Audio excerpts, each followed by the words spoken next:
welcome to the Moonshots Podcast. It's episode 101. I'm your co-host, Mike Parsons, and as always, I'm joined by the ultimate teammate himself, Mr. Mark Pearson-Freeland. Good morning. Good morning, Mike. What a day to be thinking about teamwork and beginning our new century of 100 shows ahead of us now that we've launched episode 100 last week. Can you believe it? I know, crazy. But hey, teamwork, what a great way to kick off another 100 shows.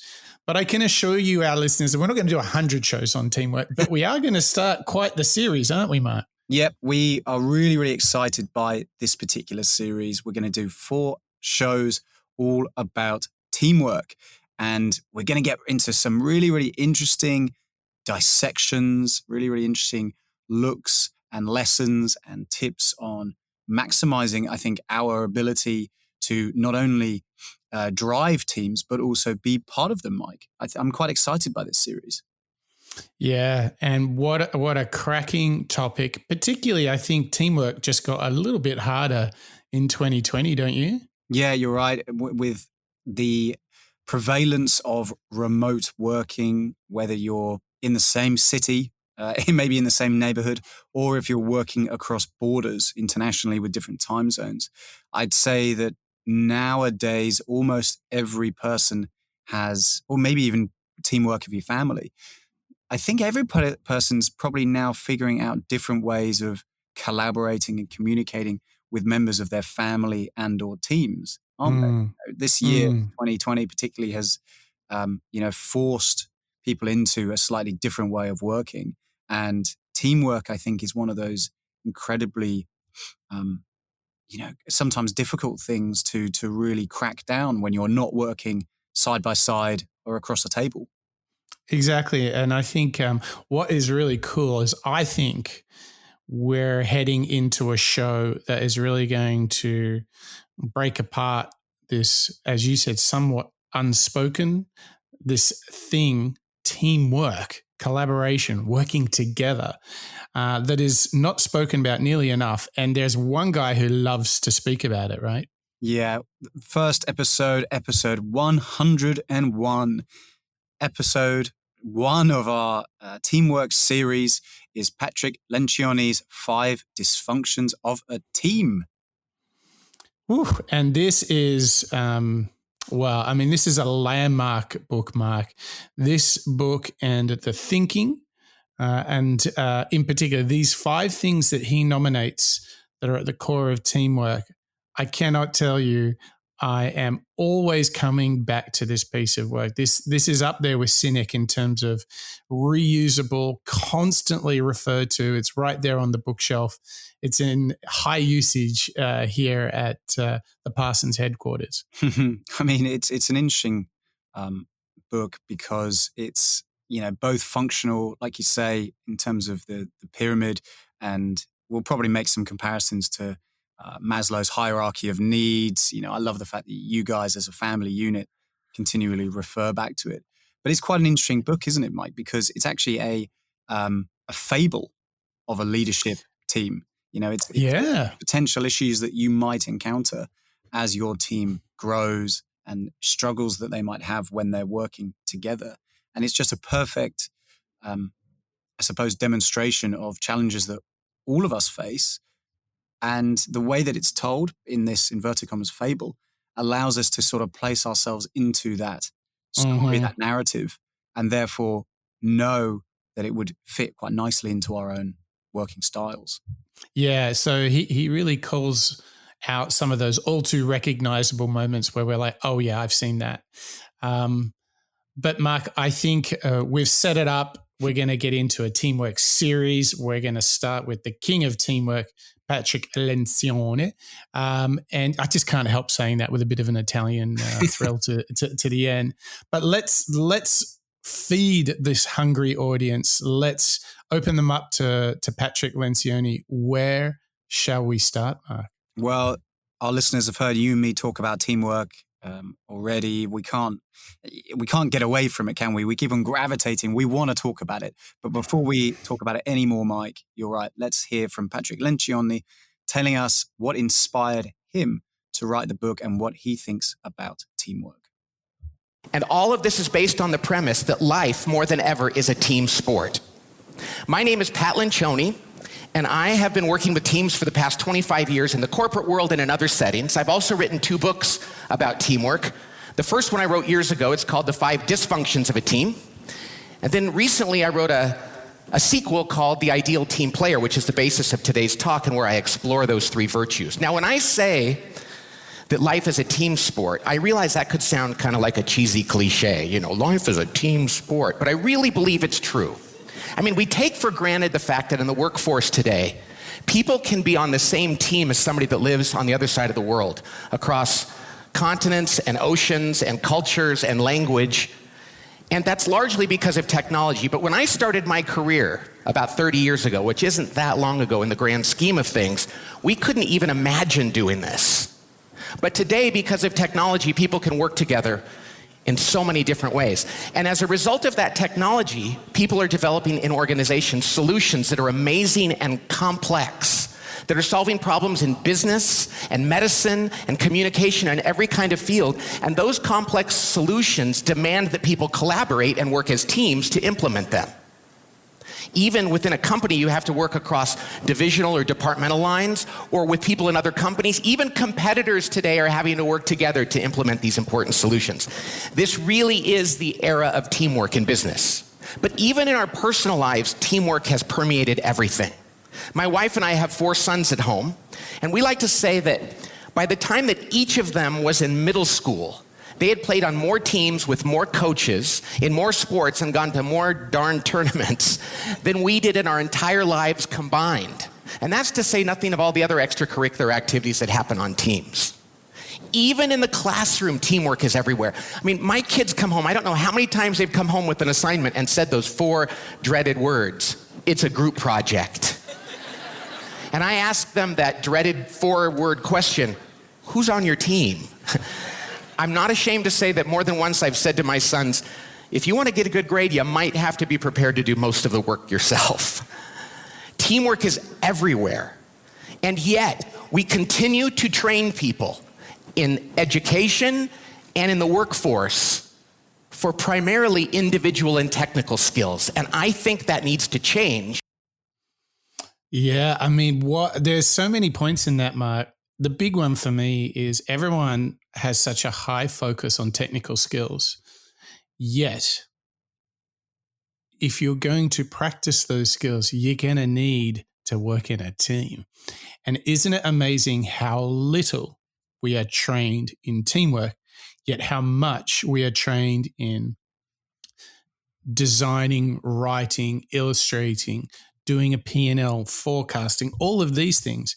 But none of those things can happen without teamwork. I mean, we're not all living as hermits, are we? Well, imagine giving an individual a hammer, a spanner, and a workbench and saying, cool, go and make me, or go and fix my car. You can't just throw somebody the tools and expect them to do the best job. And it's kind of similar in this world where you've got Google Hangouts, Slack, FaceTime, Zoom. The list goes on, WebEx, Microsoft Teams, etc. By throwing so many inverted commas collaboration tools at somebody is not a guarantee that it will make you more collaborative. It's not a guarantee that you will be a good team just because you're using the latest software and the latest tools and systems. If anything, those things can get in the way of a good communication line because it feels maybe a little bit clumsy or it feels disingenuous. Yeah, totally. Well, there you go. I mean, Patrick has really set it up. He's basically saying, look, life is a team sport. Let's get ready for it. It's not just work. It's not just the sports field, but actually, even if you're operating as a family, so whether it's with your partner, your friends, your colleagues, or your teammates on the sports field, teamwork is of the essence, and we are going to go so deep into the world of teamwork. Now, what's really cool is that Lencioni has this fantastic breakdown of the things that go wrong in a team. And we've been really fortunate that we have got a clip for each of these, as Patrick would call it, dysfunctions. And I tell you what, Mark, as we prepared this show, listening to some of these clips and situations, you're like, all too recognizable situations, right? Yeah. You can totally imagine yourself, whether it's in your current job or at another point in your career, or on the sports pitch or in your family house. A lot of these are recognizable moments in a person's life. Yeah. And what we're going to do together, Mark, is we're going to call them out. We're going to talk about where things go wrong and what that looks like. But the great news for all of our listeners is we're going to talk about what you can do as a people leader to address these. And we're going to get into some of those practices. We'll chat about some of our failings and attempts at doing this. And hopefully everybody comes out of this a whole lot wiser. What do you reckon, Mark? Yeah, I can't wait to get started, Mike. So, there's one essence that that teamwork needs to be built on, right? There needs to be a good, solid foundation for any of these traits, these processes, these settings, these family units and sports individuals to thrive on, right? Where do we begin, Mike? What's that base foundation? Ooh, the anchor of them all is a very, very critical, foundational concept of trust. And it is the essence of teamwork. It permeates everywhere in a team, yet is so little discussed. So let's go to the source himself, Patrick Lencioni, and let's hear about trust. The first thing I'm going to tell you is so ridiculously simple, it's almost embarrassing. Okay, the first thing that a team needs to be able to do, if it wants to work together, is trust each other. How friggin' obvious is that, right? Can you believe they pay me to tell you that? If you want to be a great team, you need to trust each other. Okay, moving right along. But here's the thing about trust. Trust for most people is not exactly what I'm talking about when I talk about trust. See, most people think of trust as, well, you and I have known each other for a long time, so we can trust each other. We can predict one another's behavior. That's what I call predictive trust. I can trust that this is how he's going to react if I say this to him because I've known him for a long time. Well, any group of people that's known each other for a long time or worked together for a long time will have predictive trust. But that's not what makes a team great.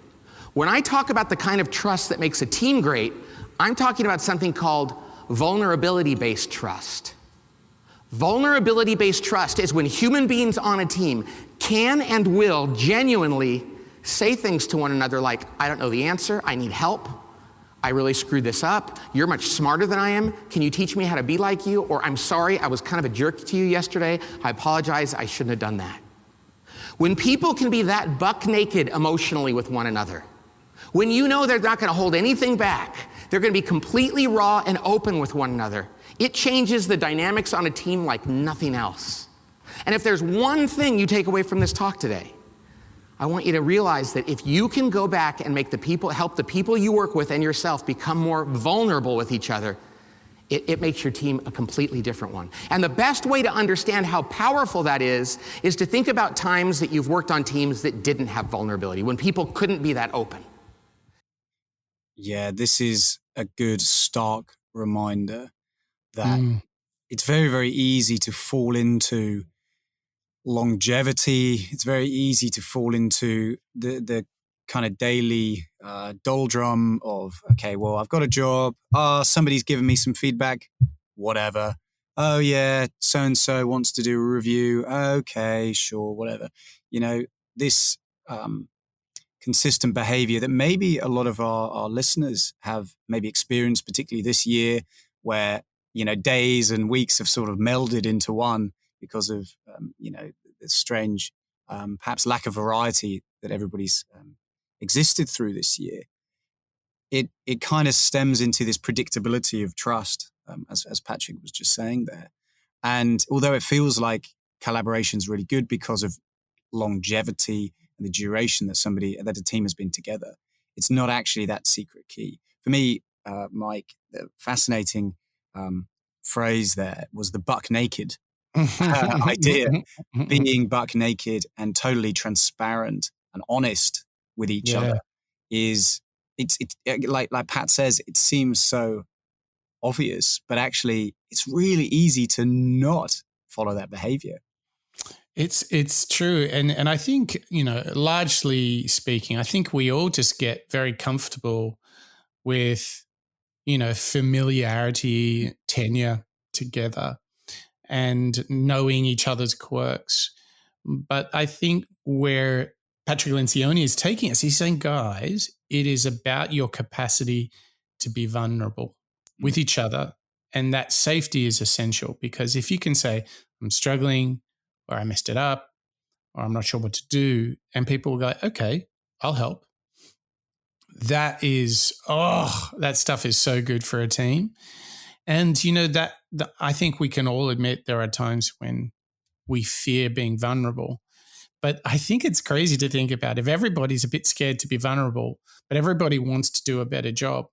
It's like a Mexican standoff. Everyone's standing around the circle and it's like, is someone going to just be open here? Like, is someone just going to be frank and candid? Or are we all going to bottle it all up? And I think, this is where we start to explore the opportunity that we have when we're in a team to try and give voice to that. And I think the best thing to do is to be vulnerable yourself if you want others to be vulnerable around you. So rather than sort of going on the judgmental attack, if you feel like someone's not delivering for the team, then I think it starts with us raising our own hand. What do you think, Mark? Yeah, leading by example can often help those around you feel more relaxed from a trust perspective.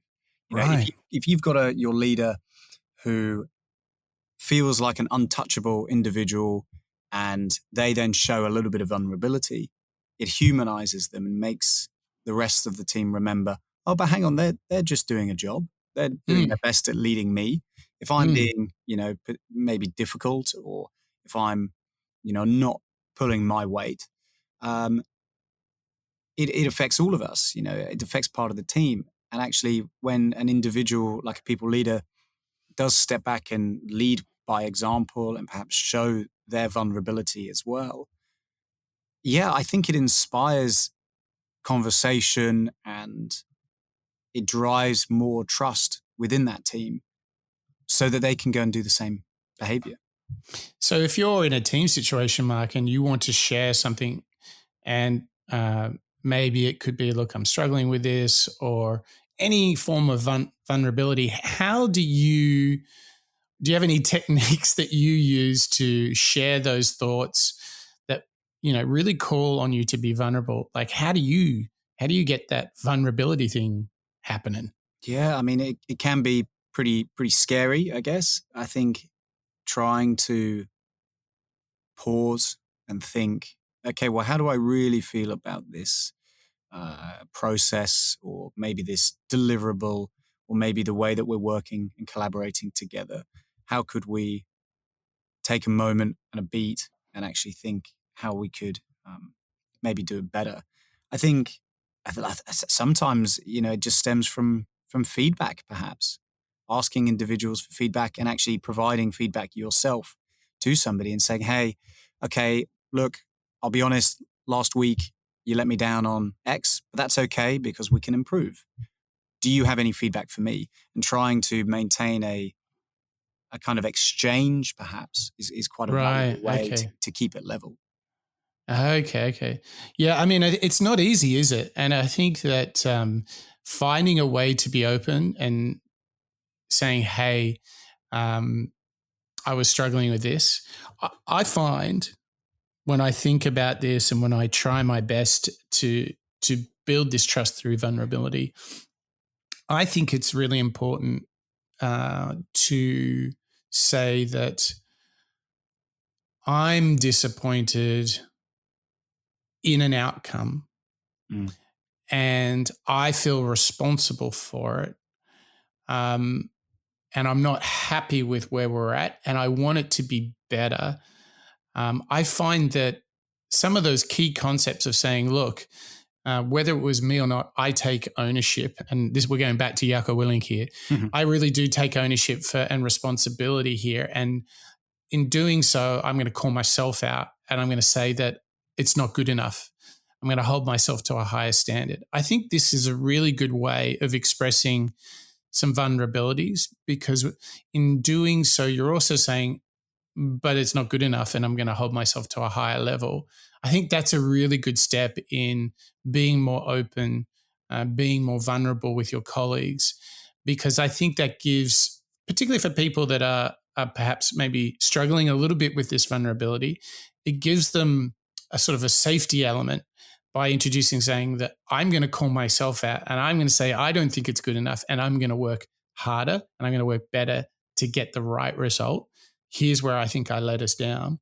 I think that's a really nice way of starting the conversation. Yeah, I think that's very, very sensible. Calling out a specific example helps people imagine when it took place. I mean, Mike, this reminds me of, I think, the second big lesson that Patrick Lencioni has for us, because once you've got that trust and once you're thinking about sharing those moments of perhaps vulnerability to your team and your people leader perhaps, and those around you, maybe it's family, I think there is something that consistently perhaps blocks people's willingness to do this. So it feels natural that the second step of Patrick Lencioni's triangle that we're going to talk about today is this idea of conflict. And this concept of taking the easy path is very, very easy to follow consistently, isn't it?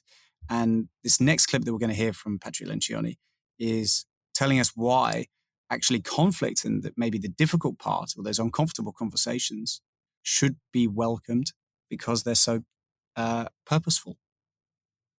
They have different conflict norms in different places, different families, different companies, different cultures. You just have to know what that is. I don't care if it's Japanese, or even here in the US, we have different conflict norms, it seems. We have a transient nation, but somehow out here in California, there's very different conflict norms than on the East Coast. And I saw a cartoon years ago that showed somebody on the West Coast, it was in LA, and it was two people in an office, and one of them said to the other one, "Good morning," but the bubble showed what he was really thinking, and in effect it said, "Screw you." The next frame showed a guy in New York City saying to somebody, "Screw you," and the bubble said, "Good morning," you know. And you know, it's just true. And you got to know where you are and what your team is like, and you got to set conflict norms so everybody understands who we are and how we do this. But what matters to me is not what those norms are. What matters to me is that you stick to them and that you know that nobody's going to hold back their opinions. If something is important, no member of that team is going to say, I'm not going to say anything because I'm going to calculate the political cost of this, or I don't think this would be the right thing to do for my career. No. On a great team, because there's trust, because there's vulnerability-based trust, and everybody knows they're comfortable being buck naked with one another, they are not going to hold back their opinion. Why would they? You see, with trust, when you're vulnerable with each other, conflict is nothing but the pursuit of truth or the best possible answer. Why would if I trust you implicitly with vulnerability, why would I be upset with you disagreeing with me? Because I know all we're trying to do is figure out the right answer. That's a great thing. If there's not trust, if we don't have vulnerability, conflict is a very bad thing. Then it becomes manipulation and politics. Now I'm just trying to win. Because see, I'm not going to listen to you even if you disagree and have a good point. That's why, as much as you might want to say we need to get better at conflict, you've got to start with trust.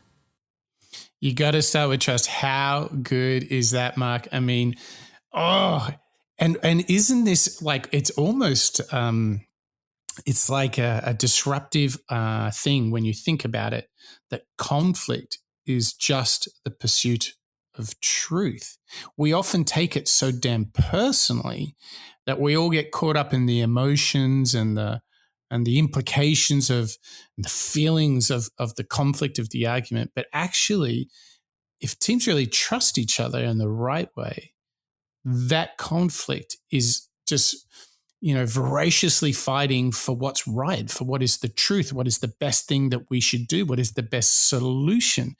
And I love this idea that conflict is the pursuit of truth, because conflict is almost like, what Lencioni calls out is where teams have this artificial harmony where everyone's nice and, chatty, but underneath it, there's not the conflict. There's not the pursuit of truth. I mean, this had a lot in it, Mark. I love the phrase artificial harmony. I think that's so true. Our desire, all of our desires to maintain that artificial truth at your job or in your family is perhaps great in the short term because you think, I'll keep my head down, I'll further my career, or I'll keep the family happy, whatever it is. Once you actually push against that and strive for real truth, real honesty, and drive up that trust, it's a lot more valuable, and the results are far, far higher. I mean, for me, Mike, this is a little bit of a challenge, I suppose, because we're all brought up on trying to keep the boat from rocking.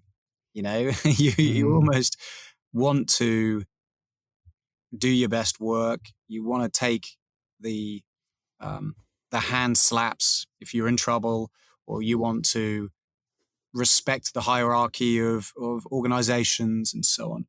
But actually, the truth is, as we gradually all age and go to different companies and so on, a lot of those hierarchies are flatter.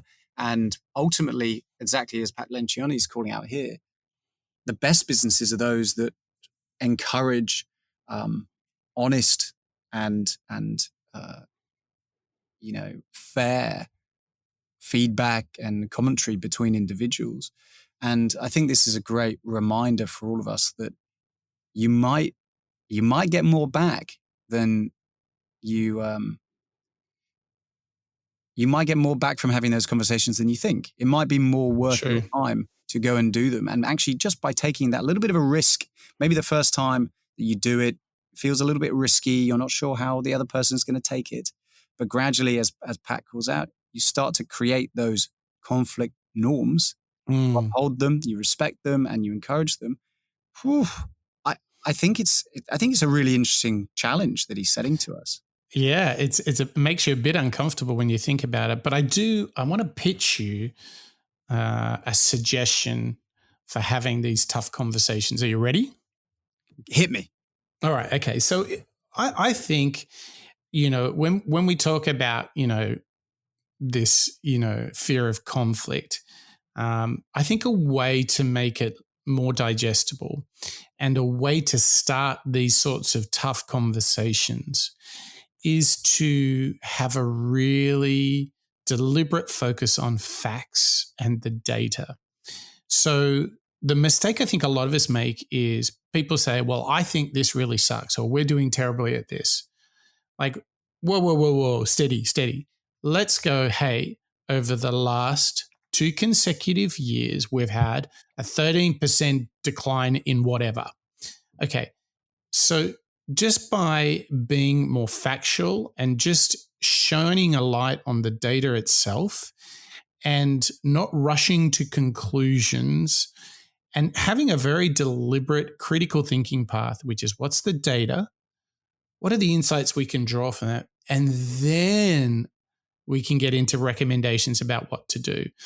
I think everybody just is like, we should change everything because marketing sucks, right?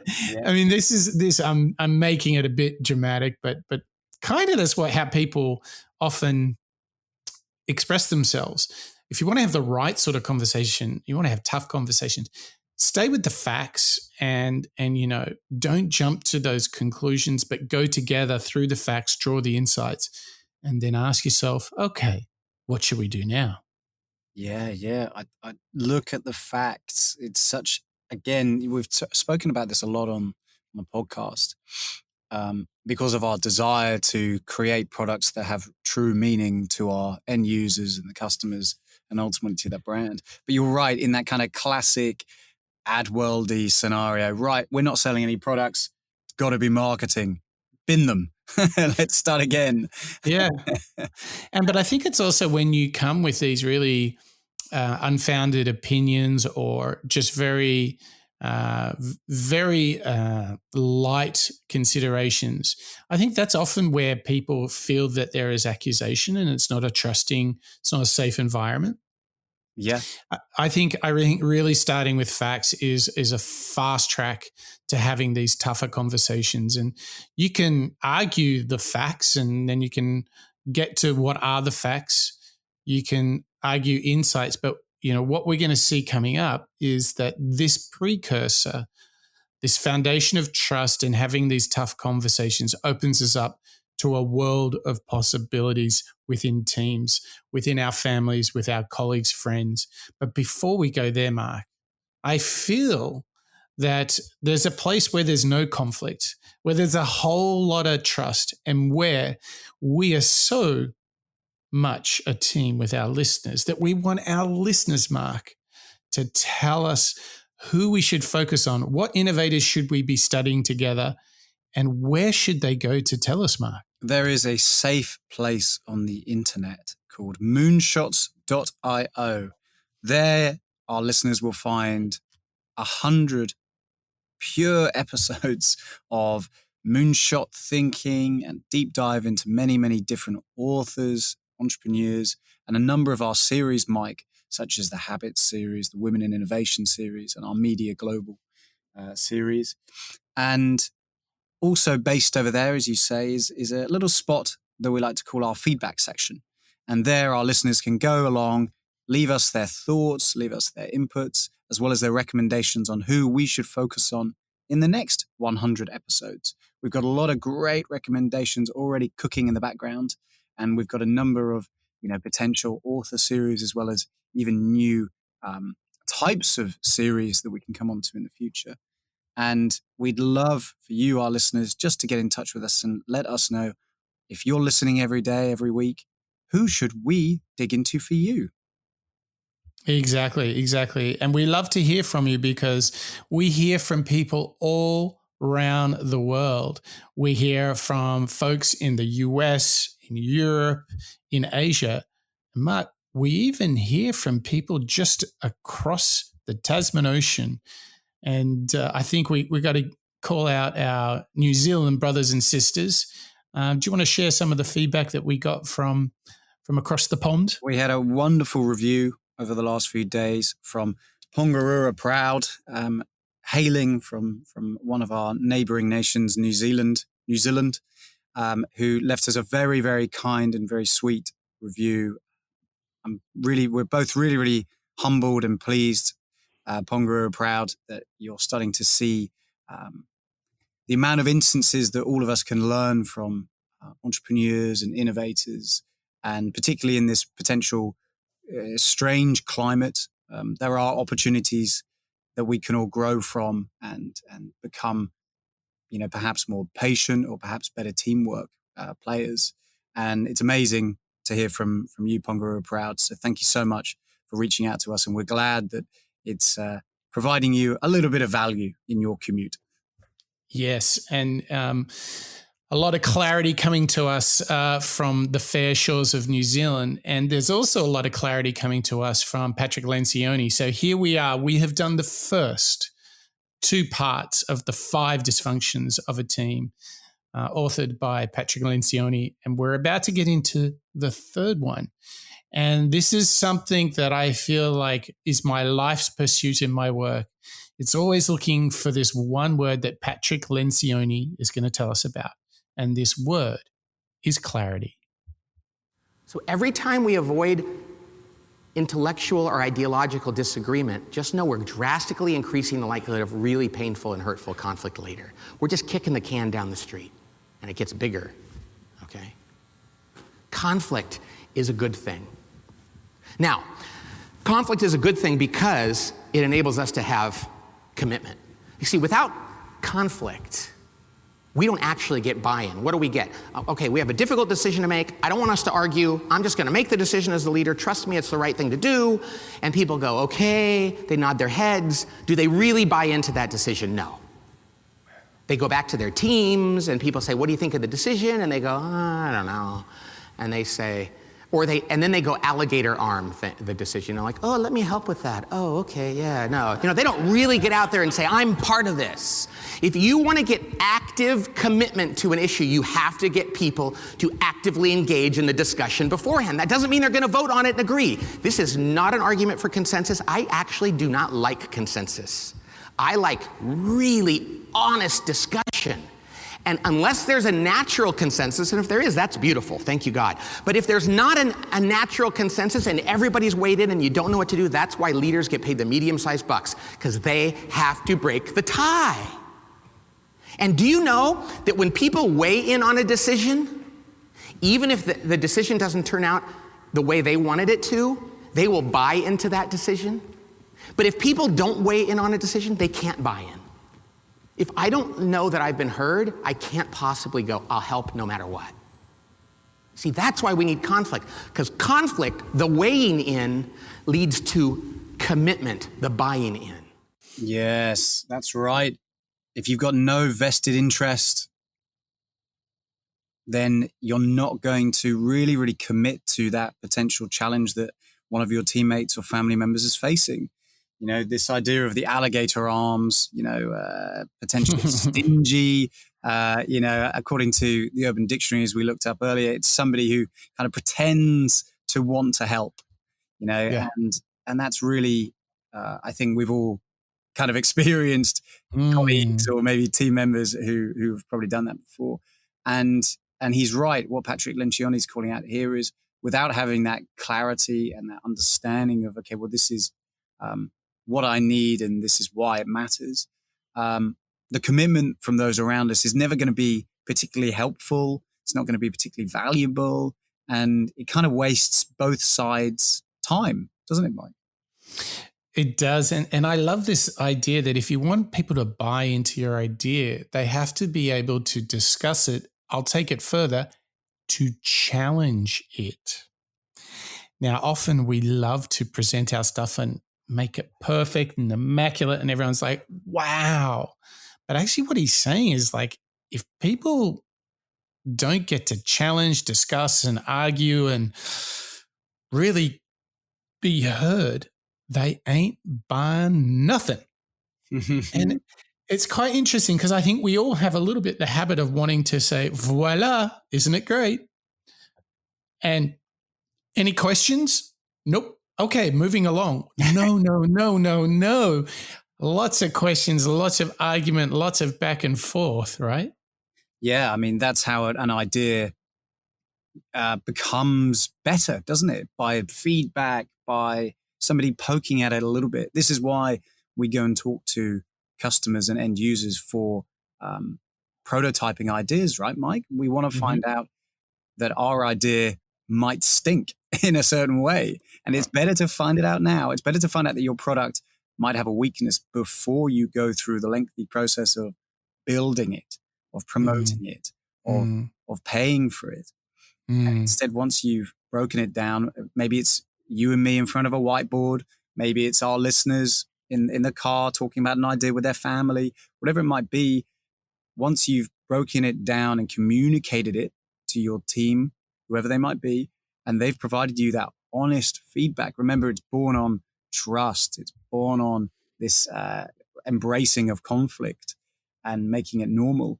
I think things get better. The end product gets stronger. Yeah, and Patrick even says, look, consensus is like fantastic if you can get it, but it's okay if you don't. Because here's the real nuance. He says that if people have been able to vigorously discuss the idea and maybe their suggestion has not been embraced by the rest of the team, they can still get on board because they were heard. They had the tough discussion. And if you don't let someone get heard, you're not going to get them on board with your idea. If you take this to the next level, what's so cool is even if you guys disagree, if you legitimately give them time to discuss, to argue, and to understand, then you've actually got a chance of still getting their support, even though they didn't think this was the best path. They can still get on board because they were heard. Very, very powerful thinking, something that we don't do very much as human beings, right? No, it's very easy just to lead from the front. But actually, by involving your team in that decision-making process for feedback, you're right. They come along on the journey and everybody improves. The product improves, but actually the team itself and the business goes down that track and gets better with age. Absolutely. Now, what's so fascinating in these first three ideas is we see that you kind of, with trust, you can then build into tough conversations and have those healthy conflicts. And through that, you can get clarity and you can get the commitment. Now, what's really interesting is you see how they all interrelate. And this is really true of this next idea. And the next idea is it's all about trying to solve. This is something that happens in teams a lot, is the avoidance of accountability. All right. And so people are like, oof, this feels personally a little bit uncomfortable. I don't really know if I really want to kind of sign up for this. Like, people like to hide in a meeting and like, it's the classic, like, so who's going to do this? And the room goes quiet, right? You know those moments, Mark? Yeah, I do. Nobody wants to take ownership, do they? That idea of accountability is so easy. So this particularly if they haven't had the discussions, if they haven't been heard, how could you expect them to want to like commit to a plan? Well, you know what? Part of that will come from perhaps they claim that they understand the idea, but they don't have the confidence. Oh, you're so right. Deliver it. It's by going through the commitment and having those conversations, you're, like we were just saying, the product gets better, the team gets better, but actually everybody's awareness and understanding improves. So it's more likely that they'll be able to take accountability and ownership for it if they get it. I totally agree. So, what comes after this? You've got the trust, you've had the tough conversations, you're starting to get some clarity, some commitment. What comes next, Mark? Well, this next clip that we're going to hear from Patrick Lencioni is accountability. So once you've taken them on that journey, once everybody's understood it and they have the capacity and the position in order to maybe provide a little bit of feedback, we want to now figure out who can lead it, who actually has the ability to hold each other accountable and further our conversation and the ability for our products to grow. So this next clip that we've got from Patrick Lencioni is all about the avoidance of accountability. But peer pressure, think about the best teams in the world, like firefighters and soldiers on a rescue mission, or police, or people in the emergency room at a hospital. They don't wait for the supervisor to come around. Somebody's going to bleed out or something terrible is going to happen. And so you have to say to your peer, what's going on? Come on, I need more from you. If you wait and talk to the boss, and the boss is like, oh, great, now I get to tell him, hey, somebody told me you weren't doing this. Oh, really? Who told you? I don't know. Doesn't matter. Now they're wondering who ratted me out. The boss is dragged into it. This sucks. But when that person turns to that person and says, hey, what's going on? And they correct each other, it's like, that's a sign of teamwork. And I will actually use the word, that's a sign of love. If you love somebody, telling them what they need to do better is a great service. And great teams do that. On great sports teams, you see somebody on the court saying, hey, that, and they'll go, my bad. And they work it out. The coach doesn't have to say anything. So here's the thing. How can we create an environment where everybody holds each other accountable? Because I know if you're a leader, you're sitting there going, oh, this would be so sweet if I didn't have to do this. The only way to create an environment where peers hold each other accountable is if we, as leaders, demonstrate that we're willing to hold them accountable. See, I don't think that the leader on a team is the primary source of accountability. In fact, I would say that the leader should be the ultimate source, but not the primary source. Peers should be the primary source. But if the leader is not willing to be the ultimate source, if people know that the leader is not going to hold people accountable, then they're not going to do it to one another. I know this, and I'm confident in this, because I'm one of those leaders. And I don't like to hold people accountable. And that means my team doesn't like to hold each other accountable, and it's my fault. And I'm working on this. And if you've ever studied graduate level psychology or business, you know that there's a technical term for leaders like me who don't like to hold people accountable. We're what's called a wuss. and I am a wuss. And let me tell you something, there's a lot more wussy leaders out there in the world than I thought. Sometimes a big, hardened, candy-coated shell of a leader, like, oh, I'm really tough. They'll say, I don't have a problem with this accountability stuff. You can skip over that one, Pat. I go, oh, that's good. Why do you say that? Well, I fire people all the time. I fired a guy last week. Pick someone, I'll fire him right now just to prove it to you. Firing somebody is not, that's often the act of cowardice in not having held somebody accountable. I'm not saying you don't have to do that sometimes, but oftentimes we'll say, so did you hold them accountable for their, oh, I shouldn't have to do that, I'm busy. It's like, no. See, accountability is looking at somebody and having a difficult conversation of, hey, this is what I see and this has to change. And it's an act of love. And most employees will say their careers changed because somebody took the time and had the courage to do that with them. And then we get to be leaders, and if you're a wuss like me, you go, I don't want to have to do that. I don't want that person to feel bad. It's like, no, we have to do that. Yeah, avoiding some hurt feelings is really, really the essence of this. Getting people to raise their hand, to committing, right? And don't let them underperform. Don't be a wuss. As Patrick Lencioni said, like, start having uncomfortable conversations early and consistently. And what he's saying right at the end there, I don't know if you got this, Mark, but he's like, a lot of people look back to these tough conversations when a manager made someone accountable to themselves and to how they're performing as being these pivotal turning points, these big accelerations for them, because it made them realize they could do better. Whew.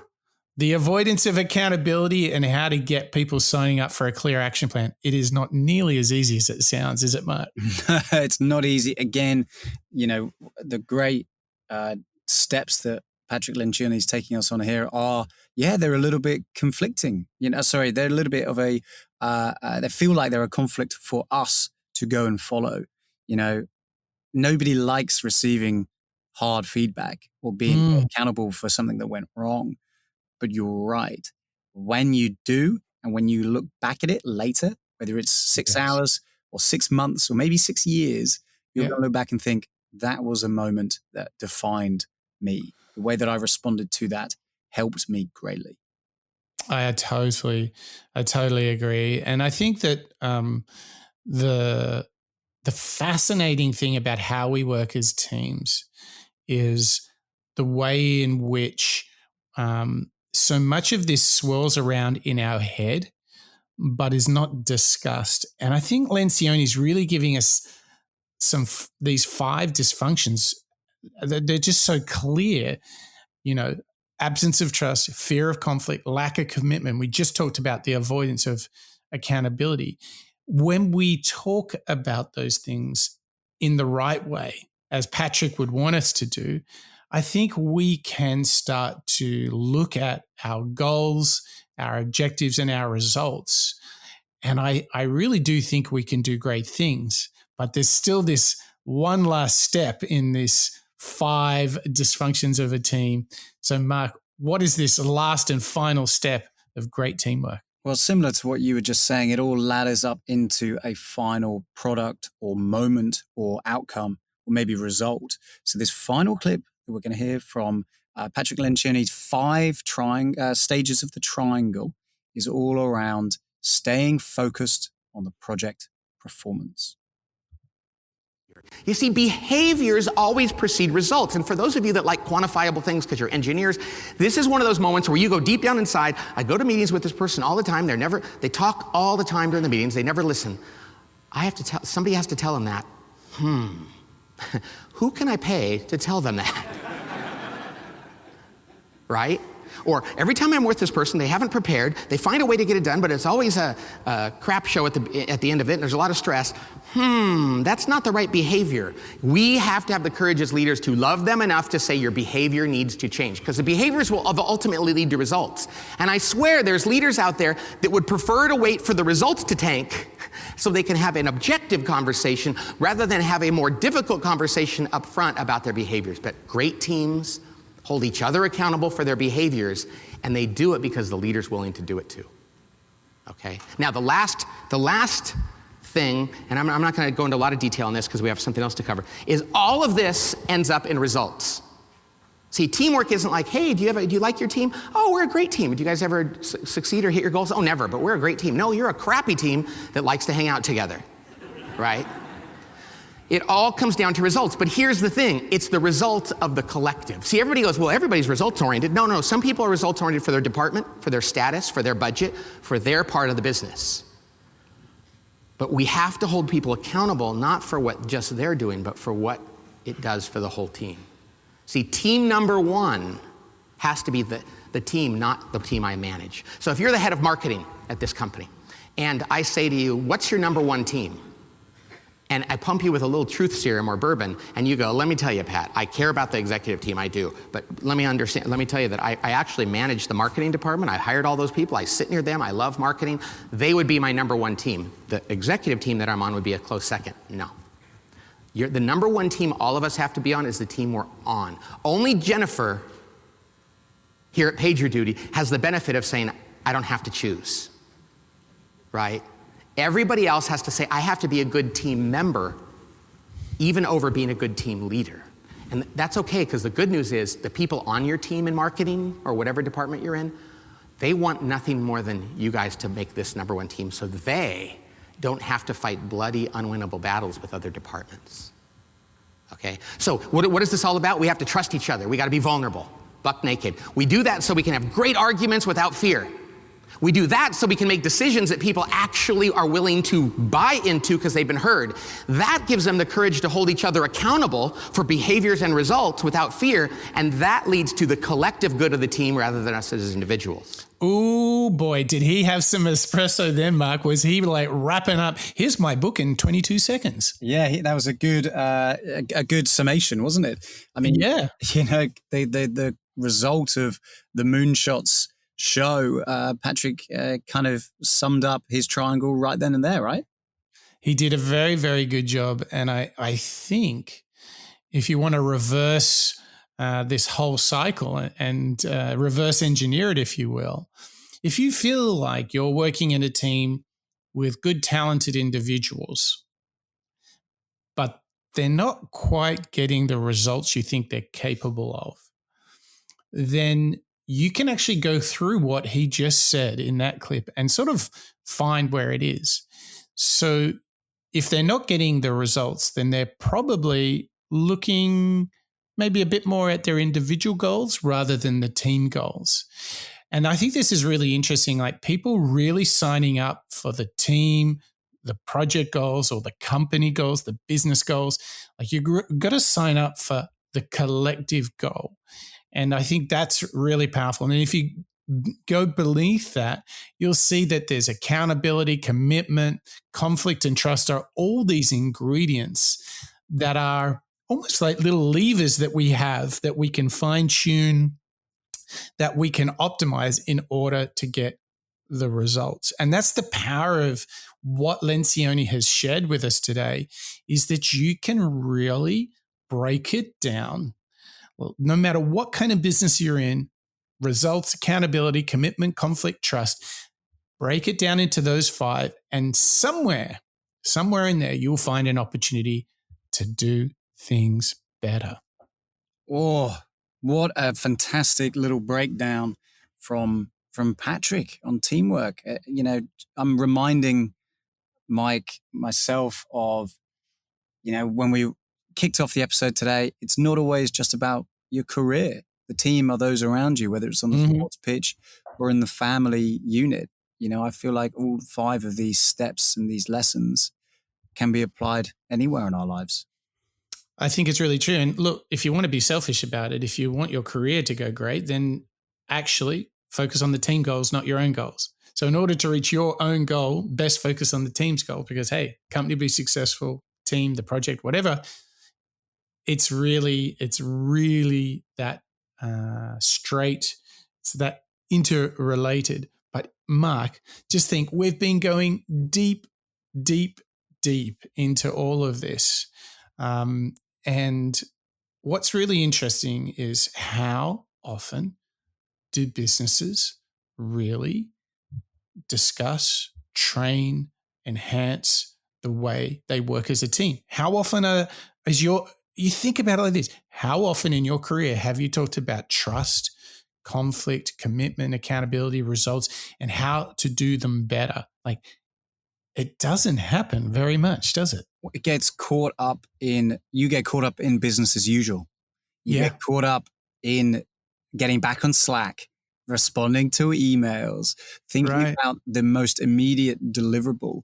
And you kind of forget about maximizing or nurturing those relationships and those connections, that connective tissue between you and your team in the short term, which then damages you in the long. It's like not warming up your muscles before you work out. Mm. If you don't give the connective tissue, i.e. your teamwork, enough attention and work, I think what happens in the end, after a long term, you either lose colleagues because they want to quit, or you lose projects because the team's not performing at the highest level. And that damages your business. So it's all about starting. I think you said it earlier, Mike, teamwork is the DNA of a successful business. I totally agree. And what I've enjoyed talking about here is really getting into these five very specific foundational, if you will, elements, components that build up better teamwork. And I walk out of this feeling way more clear. It's like I've gone back to the source and reclarified, reconfirmed the amount of effort we need to put into these things. It's not just about making sure the design is right, the code is right, or whatever it is that you do. Beyond the craft is team. Beyond the expertise is team. Beyond the skills, the things that we do, there is the how you do it, which is all about teamwork. And I think we've had a real treat today. And what's so great, Mark, is that the next show, we're going to focus on the individual characteristics of what it takes to be a great team player.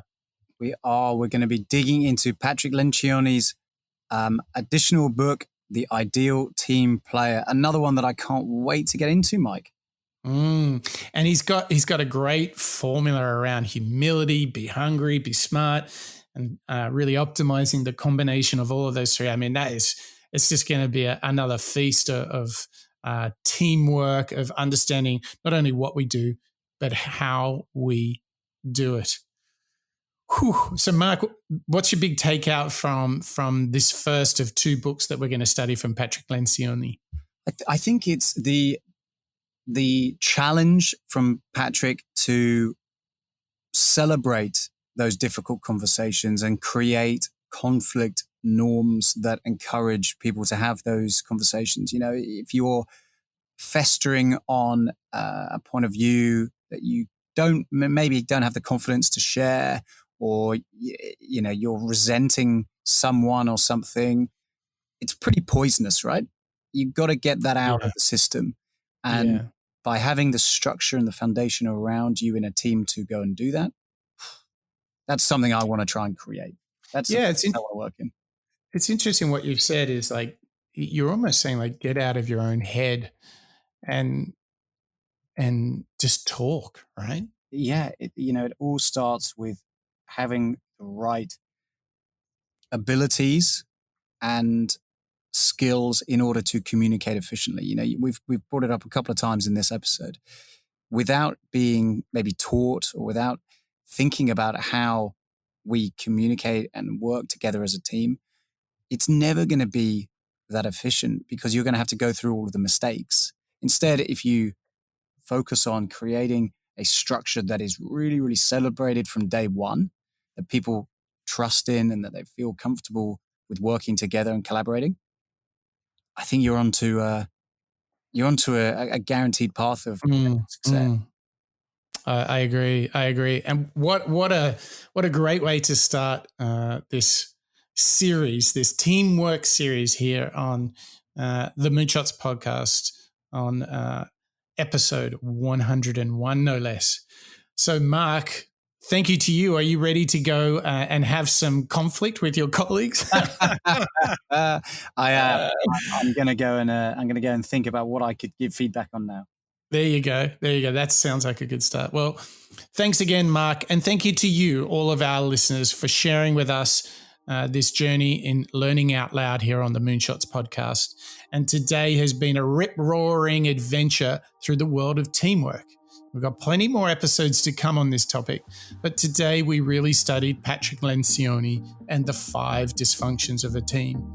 So I hope that all of you now leave with some skills, some tips, some tricks, or just plain old inspiration on how to build the trust, how to have those tough conversations, maybe a conflict or two, so you can really start to build clarity and commitment about the things that you want to do. Because if you do that, you can have a clear plan and make yourself and your teammates accountable too.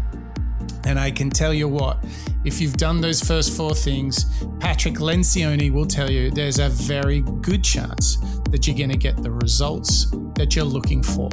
And I hope you're getting all the results you're looking for here on the Moonshots podcast as you design, build, create teams, businesses, families, you name it. Whatever you're trying to build, we hope it's better with the Moonshots podcast.